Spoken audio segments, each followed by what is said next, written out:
Joshua, I read your message. You're right. Jill is different. I don't think I'd realized how different, but since we returned from Drake's spine, I felt it more and more. I suppose it's not hard to imagine why. She doesn't think she belongs anymore. And that's why we need to remind her she is still one of us. To let her know that we still need her, now more than ever. That you still need her. But how to do that? When last we were truly close, we were but children. Of course. Do you remember the time we accompanied Father on his annual tour of the Duchy? And Jill and I broke from the procession to ride up Man's Hill. To see the snow daisies, I remember. It was the first time Father had allowed us to join him. And when he realized you were missing, he had the entire retinue down to the Pot Boys combing the countryside. In the rain.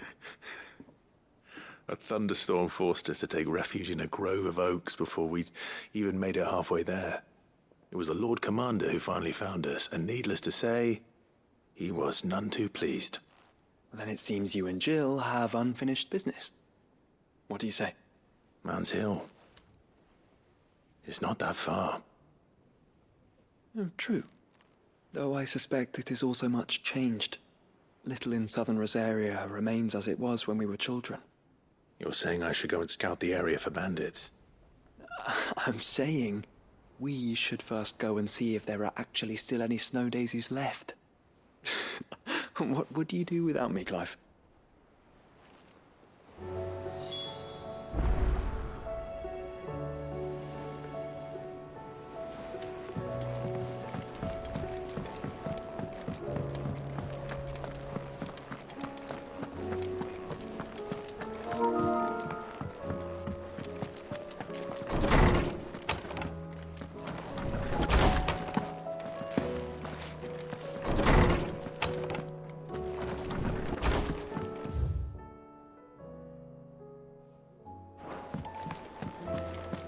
First the skies, then the crystal.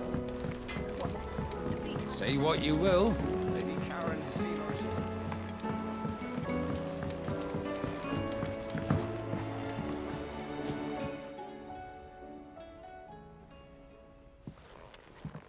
Pining for something, boy. What is it? What do you see out there?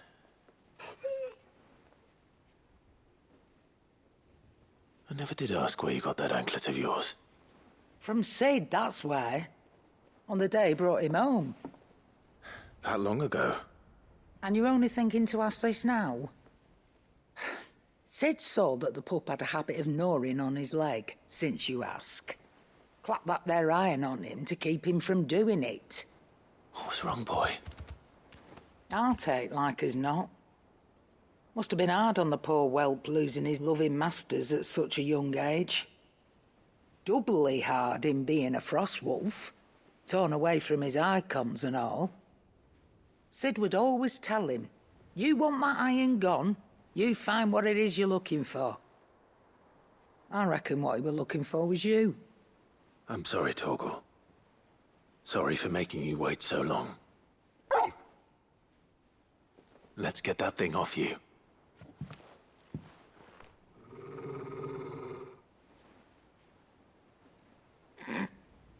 Doesn't sound like he wants it off.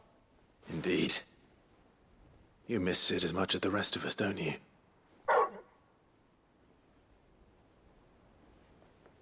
You want me to go with you somewhere?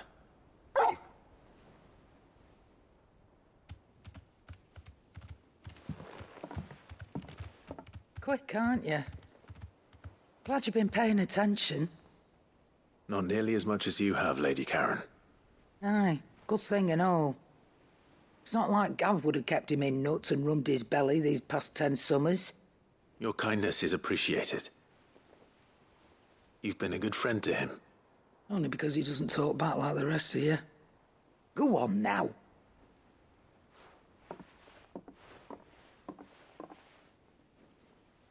Where to then, Torgal?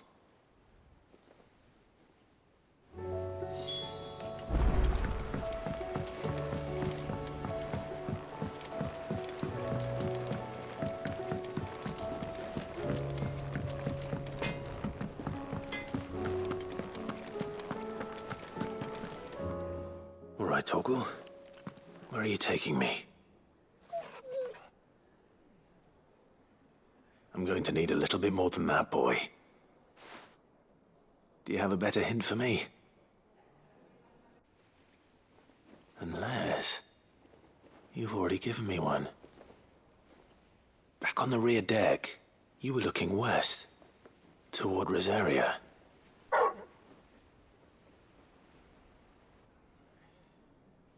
Why don't we try the rookery?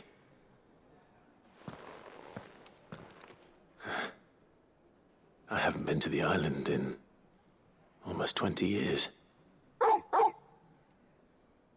To Port Isolde, then. Fingers crossed the old mooring is still there.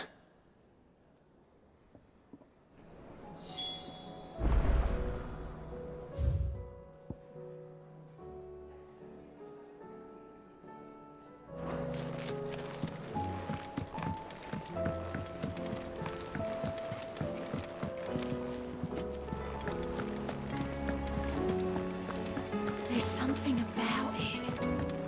I feel like it's...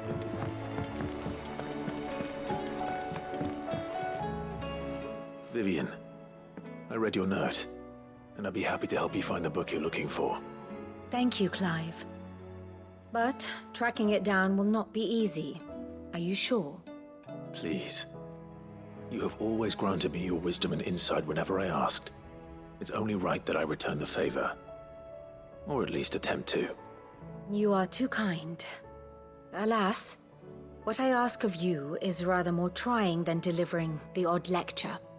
I spoke with Harpocrates to see if he had any inkling as to where another copy might be found, but... But perhaps it is best that you hear the details from him. If you say so. Forgive me, Clive, for asking this of you. But this book, it set me on the path to becoming who I am today. Its importance cannot be overstated.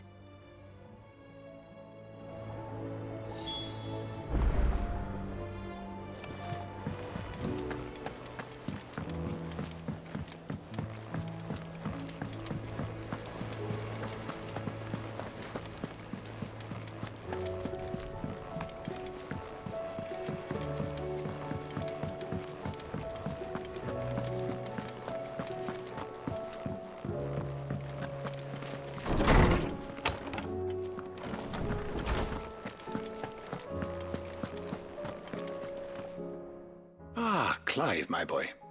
What a pleasure it is to see you. Harpocrates. There's something I need to ask you. I've been charged with locating a book called From a Distance. Then you seek a rare gem indeed. One whose name I had not thought to hear from your lips. You've been talking to Vivian. Right as always. But she didn't seem keen to tell me very much. I take it she didn't like what you had to say. And yet I gather it did naught to dissuade her. Clive, if the young professor has tasked you with obtaining a copy, I fear she asks the impossible. The executors would not allow it. The executors? Coveters of Secrets, a clandestine organization committed to the collection and intenebration of forbidden texts and technologies. One such text being the tome Vivian seeks, chronicling as it does the true history of the enslavement of bearers, a tale which could overturn the established order were it ever to become widely known. Or, so rumor has it. I've never actually read the thing, or even set eyes on it for that matter. How is it that I haven't heard of this organization? Why, secrecy is the executor's watchword. They lurk in the shadows, emerging only to seize that which must be seized, be it books, inventions, or people, before disappearing again, leaving nary a trace. Which would explain why Vivian's copy was snatched from her grasp not long after she found it. By the hand of the executors, yes. But what drives them? Self-interest or ideology? A fine question. Sadly, all that is known of the executors can be recounted in a single breath. You may just as soon ask me of their origins, numbers, or the identities of their leaders. Any answer I give would be pure speculation. Then my hunt was doomed from the first. What was Vivian expecting? That I'd pluck it from thin air? Not from thin air, no. From ash. Rumors of the Executors are rife among the Scholars of Storm, but rather less so across the Strait. I have a friend. Well, I had a friend in the village of Garnik, a collector of rare tomes, upon which subject we would oft correspond. Alas, I have heard naught from him since the skies fell dark. And no doubt he too has turned. But though he did not mention it by name, it is possible that a surviving copy of From a Distance yet rests upon one of his many shelves, quietly awaiting discovery. If you were, by some chance, able to save even a single book from the poor man's library, I know his soul would rest easier. Very well. When I next find myself in Waloed, I'll be sure to pay Garnik a visit.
Dogs. Quite a specimen, these two.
To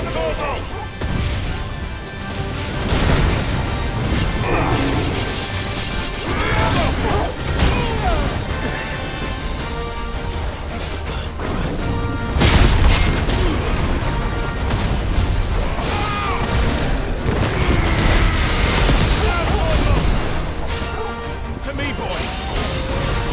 Get him!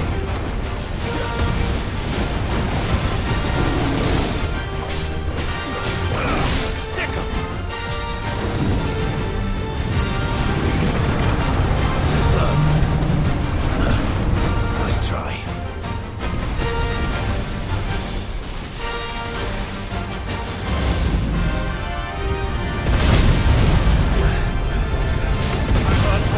I can't go on.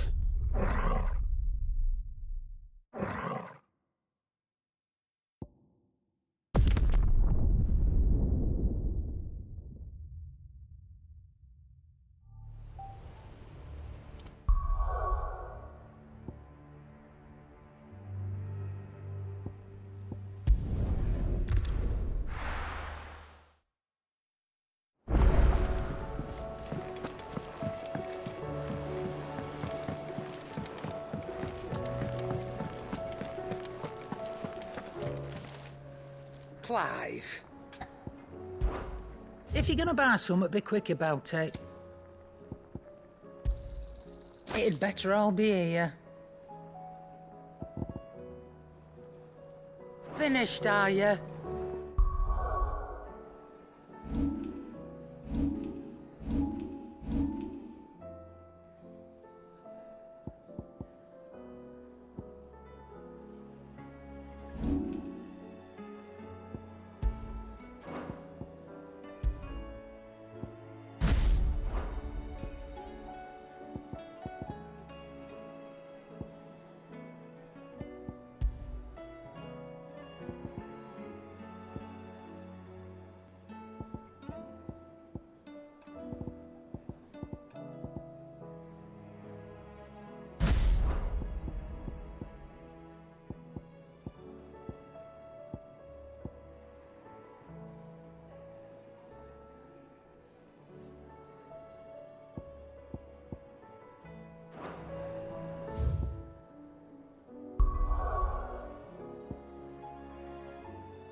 I've heard talk of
No match for you, eh, Torgal?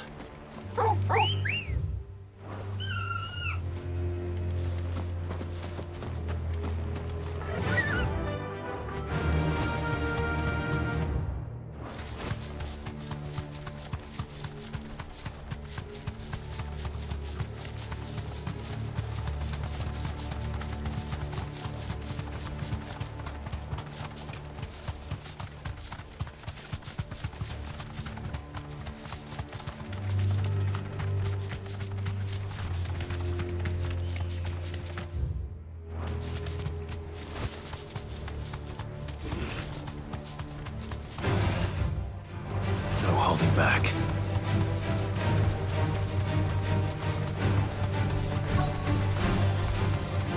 The entire village looks abandoned. Now, which house would a bookworm live in?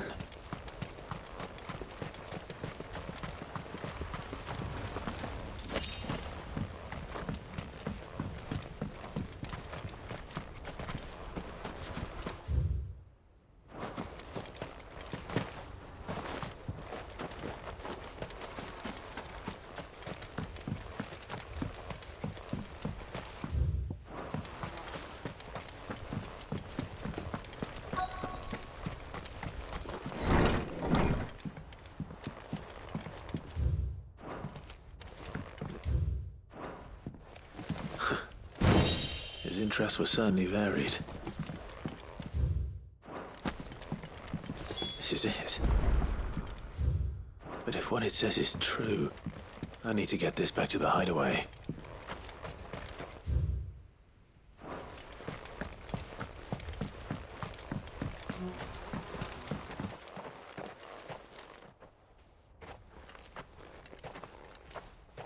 Leaving so soon, stranger? We've been watching you. From a distance, so to speak. Subtle. I know who you are. Then we need not waste time on introductions. Hand me the book. Leave it in our care and return to your life. Your care? Do you mean to burn it or bury it? That is not my decision to make. But by one means or another, its contents shall be removed from the common record. Then I'll have to politely refuse. I won't let you erase our history. Then we find ourselves at an impasse. Very well. The book can just as easily be pried from your dead hand.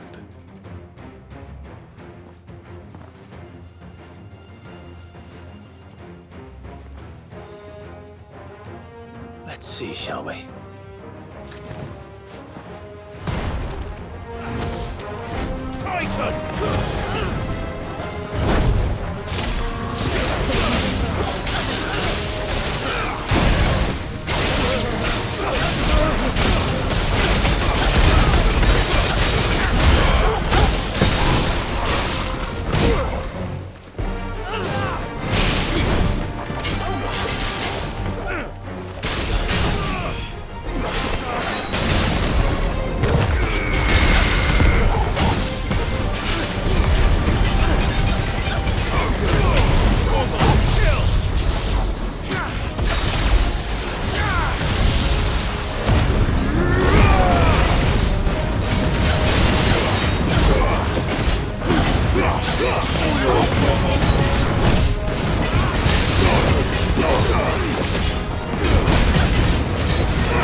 Impressive.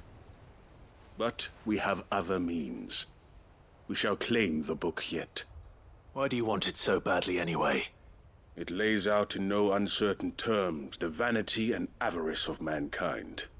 It tells the shameful history of the persecution and oppression of a gifted few by a giftless many. Would you say that this interpretation was correct? I don't know. You don't know. Your sword may be sharp, but your wits are dull. So let me answer for you. There is no correct interpretation of history. That a series of events took place may be proved beyond a doubt. But there can be no single, immutable explanation as to why they came to pass. It is a question of numbers and of belief. If enough people believe that a set of events occurred for a reason, that belief becomes the truth. So you're trying to control the truth? We are trying to protect people from themselves, from knowledge that would bring them naught but pain. That is all. You may keep the book. For now. The world is small. We shall meet again. Until then. Wait! Damn it. Let's get this back to Vivian. Perhaps she can explain what that was all about.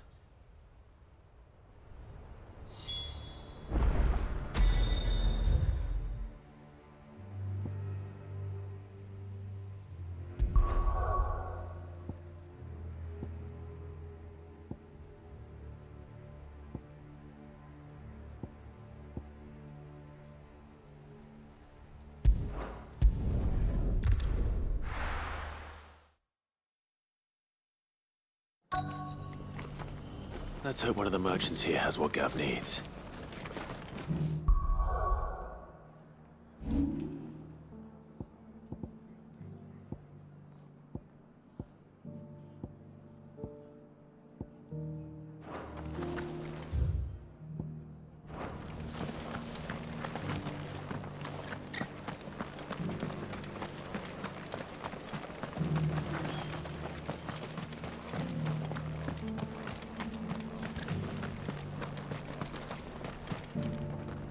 Excuse me. I'm looking for something.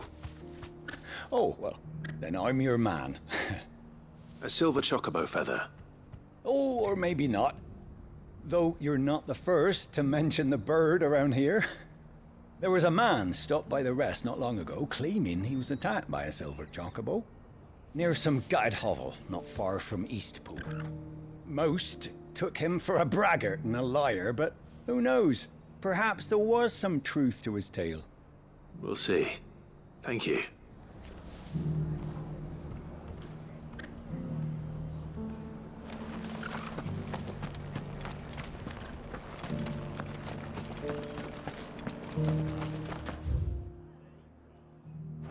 Look, Daddy. Shining so brightly. Isn't it pretty?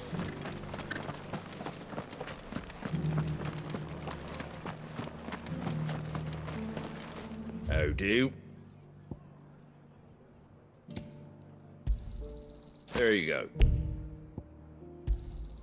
Much obliged. Just because the heavens have gone to rack and ruin, it don't mean we have to. Now, let's get this... How do, traveller? You've the look of a man who could do with a new whetstone. Or perhaps a bawdy etching of the Vicerine.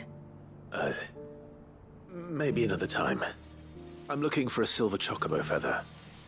If that's the case, rumours are all you're likely to find. No one has seen a silver chocobo for years. Word is they were all hunted for their feathers. Some northern nonsense about bringing good luck. Didn't bring them much, nor their bows. If any are still out there, I reckon they'll be doing their damnedest not to be discovered. You're probably right. Thank you anyway.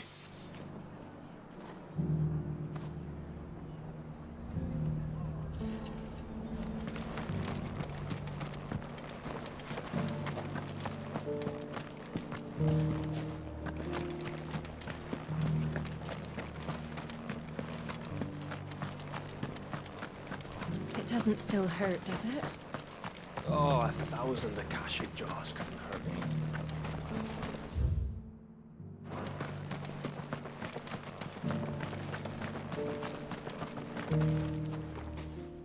Can I help you with something?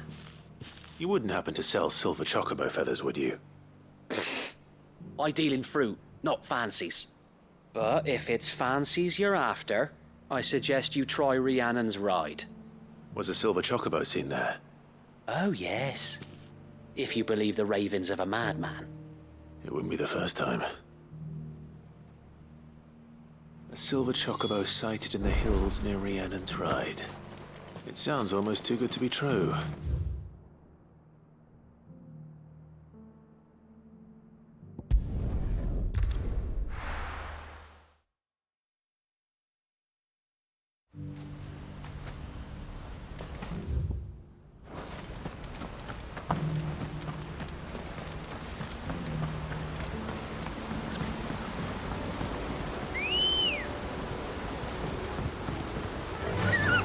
Faster!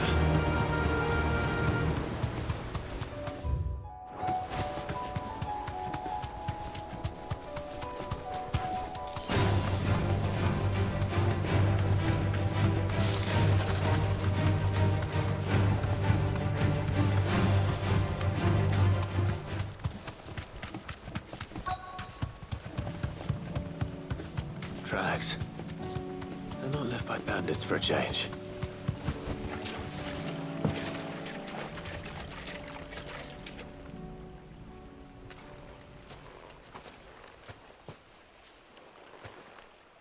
More tracks. And these look fresh.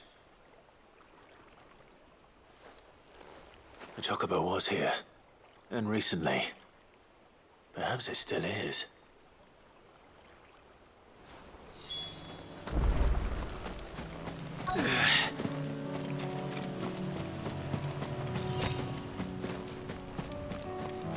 I don't hear anything.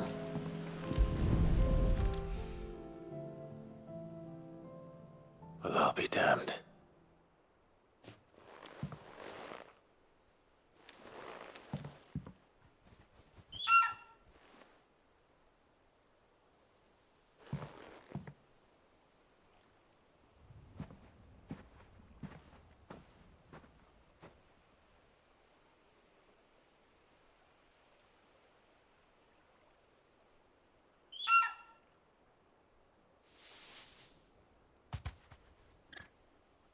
It's all right. I'm not going to hurt you. Just borrowing a feather for my friend.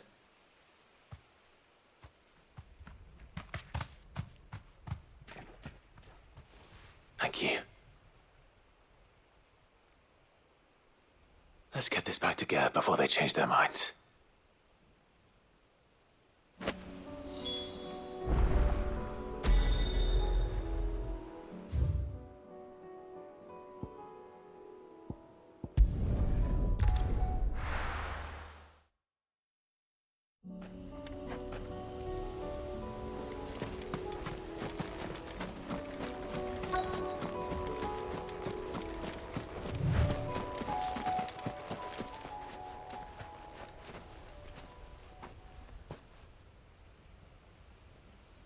This is the place, but... I'm sorry, Clive.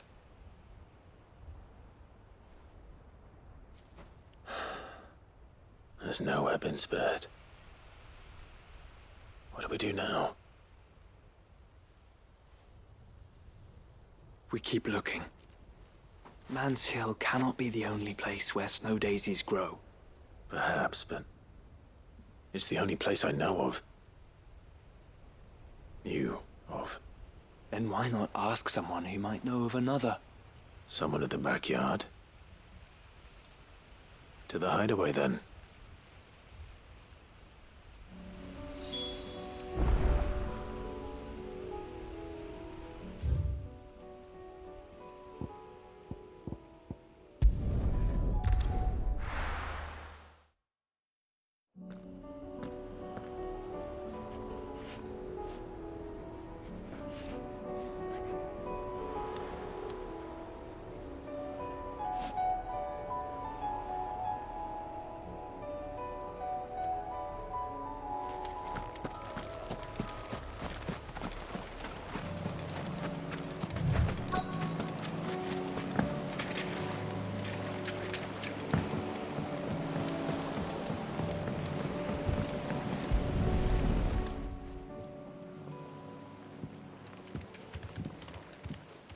still here.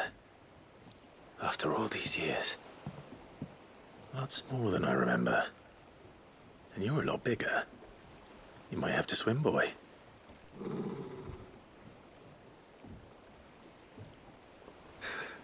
I wasn't being serious. You two go on without me. I doubt that boat will hold a third. If you're sure, we won't be long. Hop in, boy.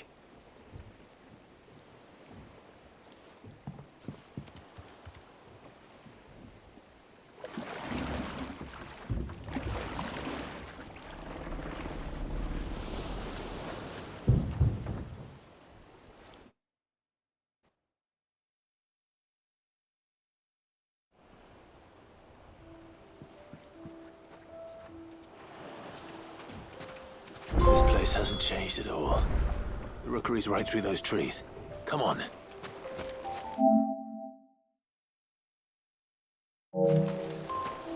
Race you there? I bet I could still beat you.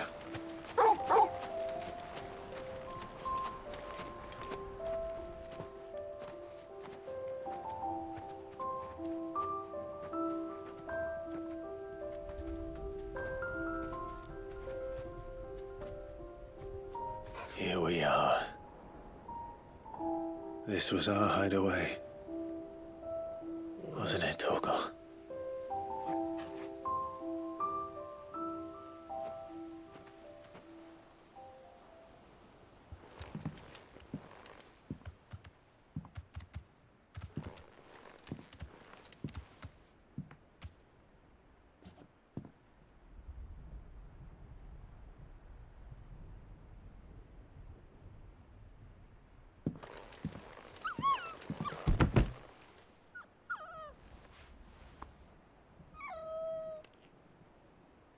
Coming here helped me to forget who I was.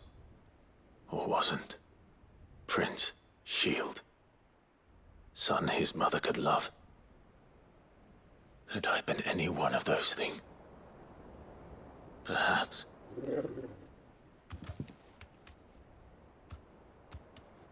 What is it, boy?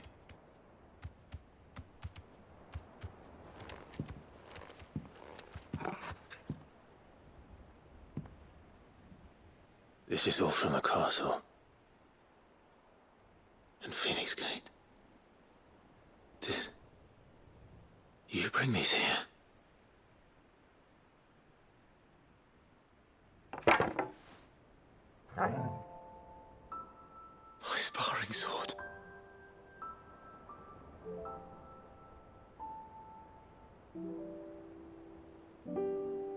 Well, well.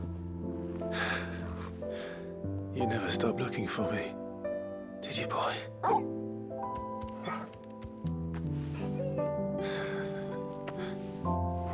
Thank you, Torgal. For never giving up. For never forgetting.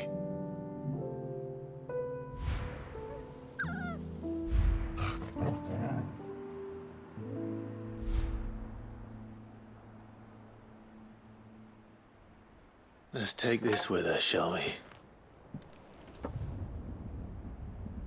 So I don't forget either.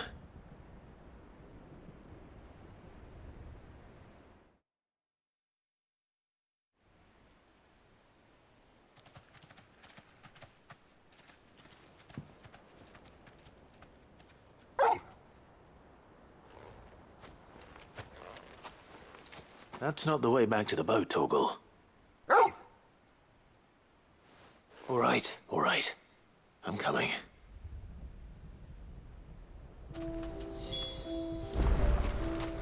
I think I know where we're going.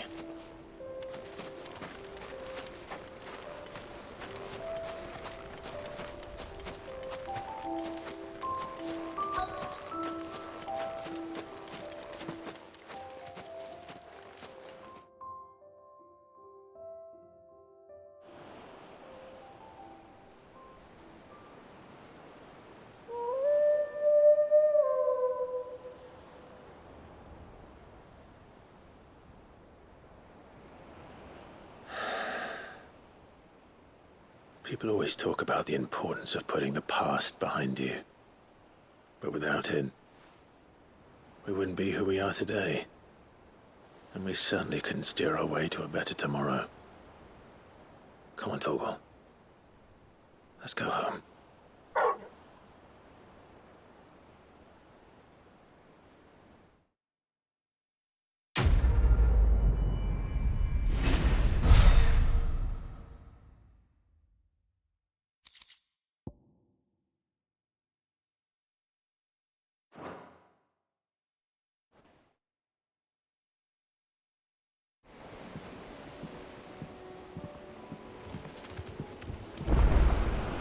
Sorry for the wait. We're ready.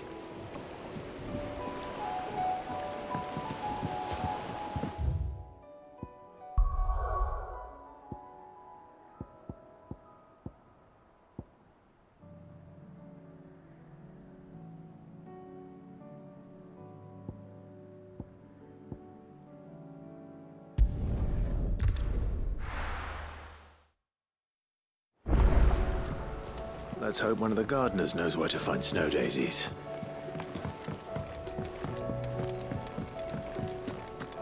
It was no trouble at... Clive, you're back. How'd you get on? Any luck? Any luck, you say?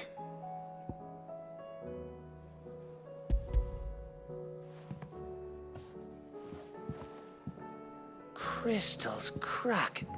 Is this what I think it is? Where in the hell did you find it? It's a long story.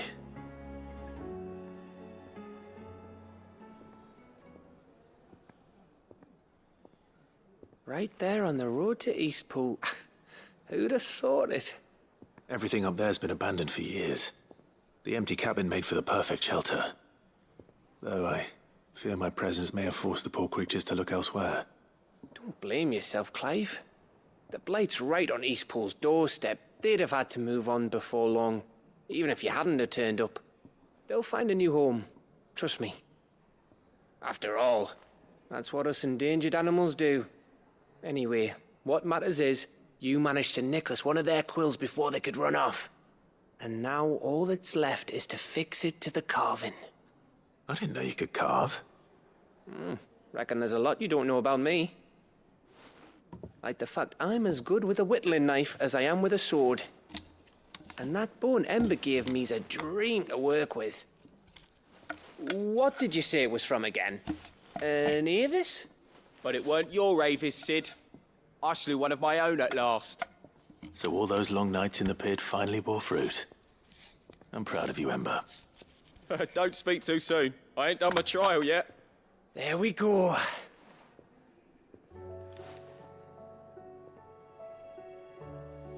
What do you think?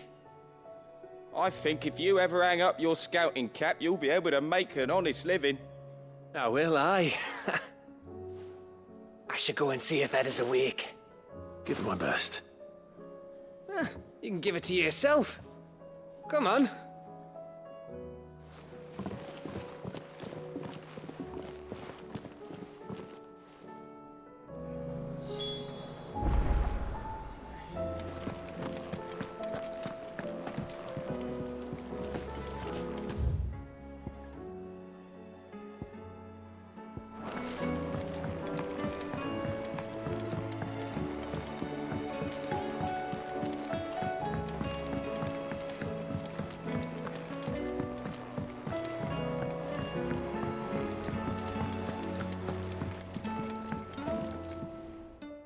Vivian. I found it. The book you lost.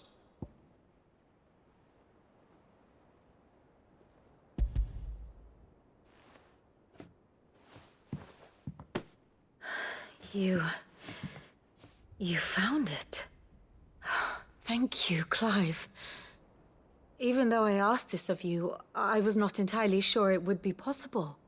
I feared the executors had seized every copy. I met with one of these executors, and I convinced him to let me keep it. He told me something. That the truth is just a matter of collective belief. And that if enough people believe a lie, that lie becomes the truth. It does. But it also means that the truth is not immutable, that it can be changed, provided that those who wish to change it can convince enough people that their perspective is the correct one. As the sad history of the Bearers proves. You said that the book inspired you to become a scholar. It did. Or its author, rather. She was a heretic, you see. A firebrand and a dissenter. A gallows stood ready for her in every corner of the realm. And by shunning society, or perhaps being shunned by it, she stumbled upon a truth so potent that an entire realm trembled at the prospect of its utterance. I, too, have always felt somehow set apart from the world of men. A stranger to my own species. She taught me that my solitude was not a curse, but a gift. And that, though my journey to the truth might be a lonely one, what I found at my destination would be more than worth the cost. Do you still feel that way? That you're not one of us? Honestly, I'm not entirely sure anymore. Since coming to the Hideaway, I find my thinking somewhat clouded. Perhaps the result of studying mankind from a rather closer perspective than I had intended. But the more I study, the more I find value in this perspective. In looking not from the outside, but from within. So if you'll permit me, I'd like to continue my work here. Remember, Clive, when enough people believe, belief begets truth. Give the men and women of this benighted world the gift of truth. Make them believe in you, as I do. I'll try, Vivian. I'll try.